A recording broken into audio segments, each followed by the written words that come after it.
একুশ কি মা? একুশ? একুশ একটা পাখির জন্মদিন। পাখি? ওর কি নাম, ওর কি রং? ওর নাম বাংলা ভাষা, আর ওর আগুন রং। ও কোথায় থাকে?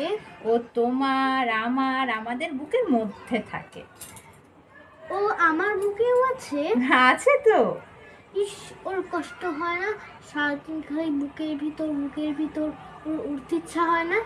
ওরে তো, এই যে আমি কথা বলছি উড়ে উড়ে তোমার দিকে যাচ্ছে, তুমি কথা বলছো উড়ে আমার কাছে আসছে। কই দেখতে পাচ্ছি না তো। এই যে আমরা নিঃশ্বাস নিচ্ছি, দেখতে পাচ্ছো?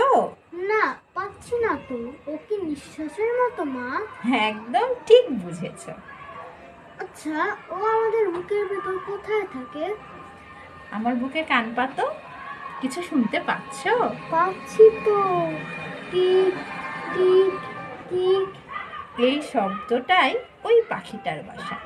আর আমরা যতদিন বাংলা ভাষায় কথা বলবো ততদিন ওই পাখিটা বেঁচে থাকবে।